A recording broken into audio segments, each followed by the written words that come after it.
बिस्मिल्लाहिर्रहमानिर्रहीम। स्टूडेंट, आज का जो हमारा टॉपिक है वो मैं आपको पढ़ाऊंगी कि मेन डिवीज़न ऑफ स्टैटिस्टिक्स क्या है। आपके पास आपने स्टैटिस्टिक्स डिस्कस किया, chapter general form of the statistic discuss किया। हमने स्टैटिस्टिक्स में डिफरेंट कॉन्सेप्ट डिस्कस किए। स्टैटिस्टिक बेसिकली जो सब्जेक्ट आप पढ़ रहे हो वो आपके पास है क्या? हम कहते हैं the process of drawing, analysing, representing and obtain result about data is called the statistic. Main division इसकी क्या है स्टैटिस्टिक्स की, आज हम वो डिस्कस करेंगे। जब स्टूडेंट आपसे ये क्वेश्चन किया जाता है कि what is the main division of the statistic, तो आपने कहना है कि 4 पॉइंट्स को माइंड में रखना है। 4 पॉइंट जो है वो मेन डिवीजन ऑफ स्टैटिस्टिक है। फर्स्ट पॉइंट आप कहते हो कि आपके पास मैथमेटिकली और थ्योरेटिकली स्टैटिस्टिक होता है। एक आपके पास होता है mathematically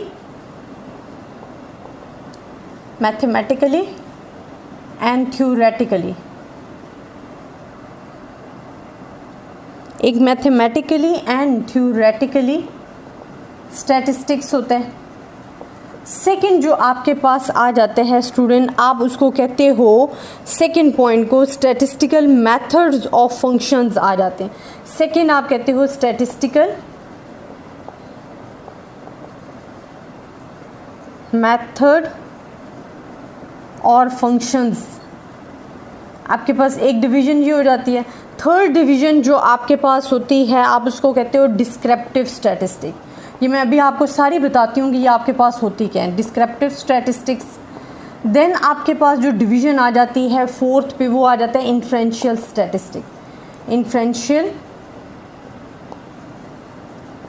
statistics. And number 5th is the last one जो आपके पास आ जाता है वो आ जाता है अप्लाइड स्टैटिस्टिक। अब फर्स्ट ऑफ ऑल तो स्टूडेंट आप देख सकते हो कि जो मेन डिवीजन ऑफ स्टैटिस्टिक्स की हैं वो आपने 5 पॉइंट्स में किए हैं। जो मेन डिवीजन ऑफ स्टैटिस्टिक है, एक मैथमेटिकली एंड थ्योरेटिकली स्टैटिस्टिक है, एक स्टैटिस्टिकल मेथड्स और फंक्शंस है, एक डिस्क्रिप्टिव स्टैटिस्टिक है, इन्फ्रेंशियल स्टैटिस्टिक है, अप्लाइड स्टैटिस्टिक्स है। अब स्टूडेंट ये हमारे पास 5 main division of the statistic है जो कि हमने डिस्कस करनी है। अगर हम डिस्कस करते हैं मैथमेटिकली या थ्योरेटिकली स्टैटिस्टिक, मैथमेटिकली और थ्योरेटिकली स्टैटिस्टिक में अगर आप डिवाइड करें तो इसमें कौन सा पोर्शन आपके पास आ जाता है? जो एक्सपेरिमेंटल डिज़ाइन होता है, सैम्पलिंग डिस्ट्रीब्यूशंस का जो पोर्शंस है जिसको हम मैथमेटिकली और थ्योरेटिकली अप्लाई कर सकते हैं, वो हमारे पास मैथमेटिकली एंड थ्योरेटिकली स्टैटिस्टिक्स कहलाता है। इसी तरह स्टैटिस्टिकल मेथड्स और फंक्शंस क्या होते हैं कि it cover collection of data जो आ जाता है, टैबुलेशन जो आप पढ़ रहे हो, analysis and interpretation of data, ये तमाम आपके पास स्टैटिस्टिकल मेथड्स में आ जाते हैं। वैसे भी आपको पता है जो स्टैटिस्टिकल मेथड्स होते हैं वो आपके पास क्या करते हैं कि अगर आपके पास large group of the data है उसको शॉर्ट फॉर्म में रिप्रेजेंट करते हैं। तो आपके पास अगर large group of the data आपको गिवन और उसको शॉर्ट फॉर्म में रिप्रेजेंट कर रहे हैं, उसको टैबुलेशन फॉर्म रिप्रेजेंट करें, क्लासिफिकेशन फॉर्म में कर रहे हैं, उसको आप analysis of data, interpretation of data में करें, तो that is the statistical method. Descriptive statistic क्या होते हैं? देखिए डिस्क्रिप्टिव वर्ड निकला है डिस्क्राइब करने से, कि आप अपनी वैल्यूज़ या अपनी जो समरी वैल्यू होती है या आपका जो डेटा है आप उसको किस तरीके से डिस्क्राइब करते हो, that is called the descriptive statistic. इसमें मैंने आपको वैसे पढ़ाया भी था जब हम ब्रांचेज ऑफ स्टैटिस्टिक पढ़ रहे थे कि डिस्क्रिप्टिव स्टैटिस्टिक क्या और इन्फ्रेंशियल क्या।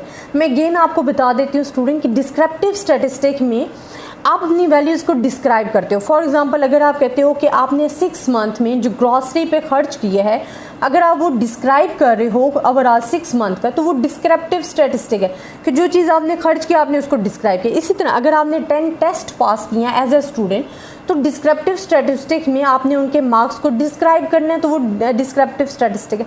इन्फ्रेंशियल स्टैटिस्टिक रिलेट करती है with respect to descriptive statistic. Inferential statistic क्या होती है कि जब आपने अपनी स्टैटिस्टिक या अपने डेटा के बारे में इन्फ्रेंसेस बनाने होते हैं, कि अगर आपने एक चीज़ को डिस्क्राइब किया है उस डिस्क्रिप्शंस की बेस पे, अगर आप कहते हो कि आपने 10 टेस्ट पास किए हैं और 11 टेस्ट में आप A ग्रेड हासिल करोगे क्योंकि प्रीवियस टेस्ट में आपने अच्छे मार्क्स लिए, तो वो हमने इन्फ्रेंसेस बनाए, that is called the inferential statistic, जिसमें हम मफरूज़ात बनाते हैं on the basis of previous हमारे पास जो परफॉर्मेंस होती है उसकी बेस पे हम नेक्स्ट इन्फ्रेंसेस बना रहे होते हैं।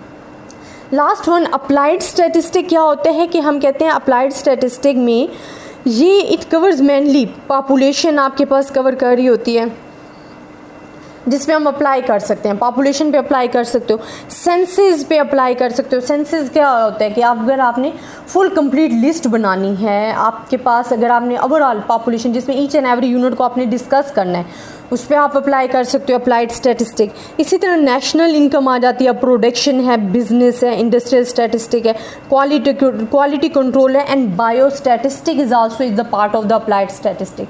तो ये मेन डिवीजन ऑफ स्टैटिस्टिक्स आ जाती है स्टूडेंट, जो कि डिफरेंट पार्ट्स को हम कवर कर लेते हैं इन 5 डिविजन्स में।